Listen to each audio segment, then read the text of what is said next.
I'd always go back for Clem Fandango anytime. Whenever Matt asked me and Arthur Matthews, I'd always go back for some kind of special or whatever. But yeah, that would be one I'd always return to.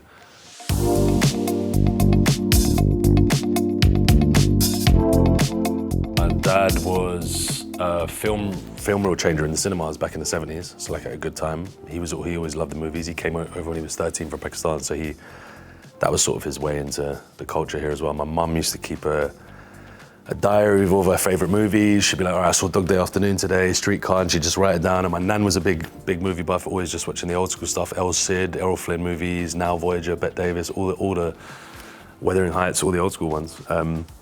So that was always just good influence, and I just was obsessed with movies from very, very young. And then my best friend's dad was Roger Lloyd Pack, who was Trigger from Only Fools and Horses. So I just grew up with him, and he would just introduce me to Shakespeare, poetry, a lot of the stage stuff.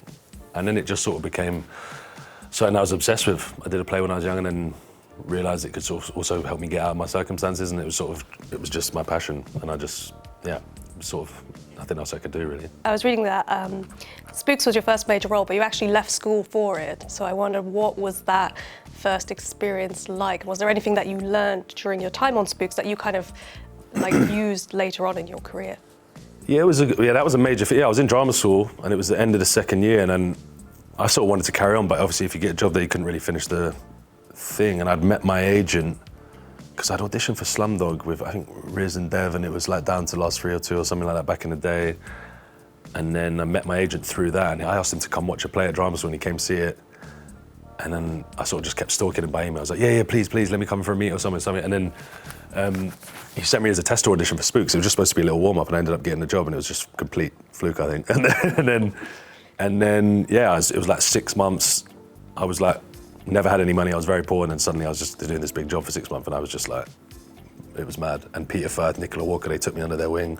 Richard Armitage, all of them, and it's just watching older actors do their thing. You just sort of learn by, I remember Peter Firth used to stick his lines on my shoulder or on the TV screen, and we just end up, he's just a joker, man. I love that guy so much, and Nicola, and yeah, and you just sort of, I mean, that's it, you just get thrown straight into the deep end really and just sort of get going, yeah.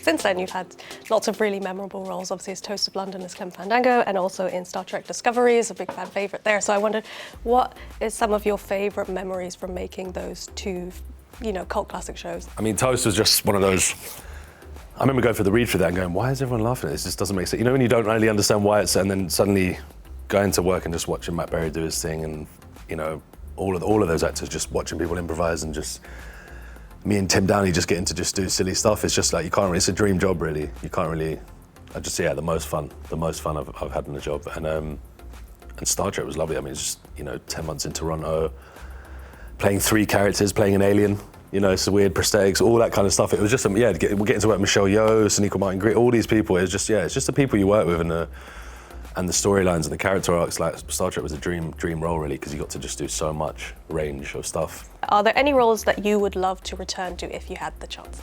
Return to it? I mean, I'd always go back for Clem Fandango anytime. Whenever Matt asked me and Arthur Matthews, I'd always go back for some kind of special or whatever. But yeah, that would be one I'd always return to. I'm obviously very happy that you said that, because I want you to return to Clem Fandango. I love that character so much. I want to see him old. In like 30 years, I want to do an old version. It would be funny. Obviously, you lead it as Captain Nemo, so I wondered, what was it about this character that kind of resonated with you, made you want to be a part of it?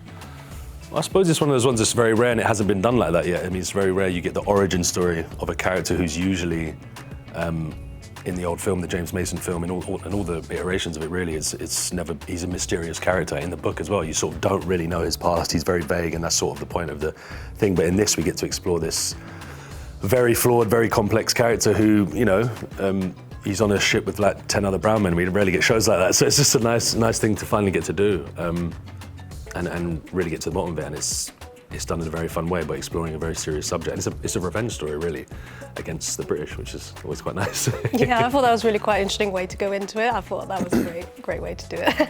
And obviously, like you just mentioned, Captain Nemo is this iconic character from Jules Verne. So how did you want to make the character your own in a way?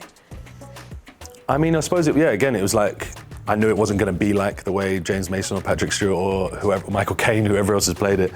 But I suppose you just do the research. I rarely think about like how I'm going to try and make it different. I just try and dive deep into the research and just see what comes out naturally or whatever I do. But yeah, I mean, you've got the writer, you've got the way we're telling the story, and you've got the style we're doing it in. So there's sort of, I leave that up to that, and then I just play whatever I have to play, yeah. I was looking at the show and its kind of trajectory to the screen. Obviously, originally it was Disney+, but now it's going to Prime Video, which is, I don't know if it's necessarily a different audience, but I wondered, how do you hope that audience will necessarily like see the show and take to it?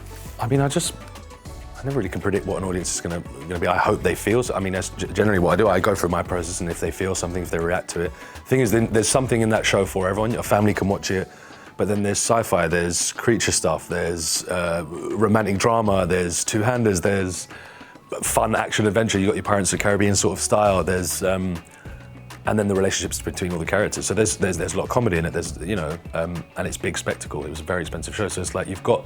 Someone could sit down and enjoy one aspect of that show at least, you know what I mean? So it's, but I'm very excited to see it, and because it's been so long, so I can't wait. Yeah. If I'm honest, I really didn't like your character. Great. Which means That's that it worked well. Yeah, because he's a very unlikable person. He's a pathetic loser, yeah, he's horrible.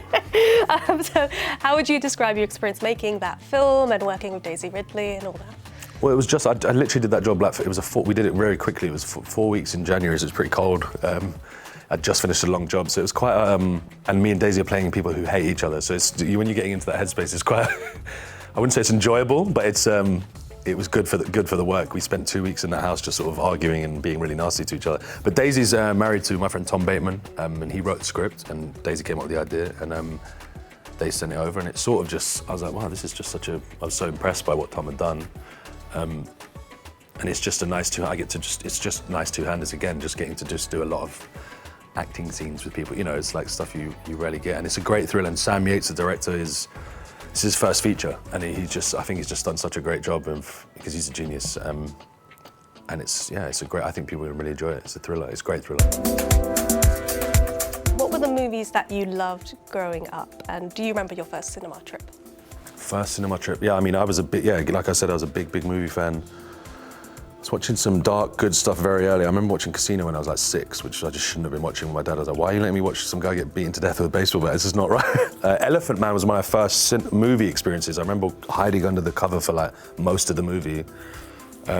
Cinema would have been, I remember going to see Titanic. That was just such a big thing. Romeo and Juliet, I saw that up in Hampstead for some reason. I remember seeing it with my mum's friend. But usually it was just VHS and video, because we had a little place around the corner called Movie World, and we just rent movies all day, every day. That's all I did. I literally played football and watched movies. That was my childhood. That was it. Boy Meets World. Do you remember Boy Meets World? I loved that show.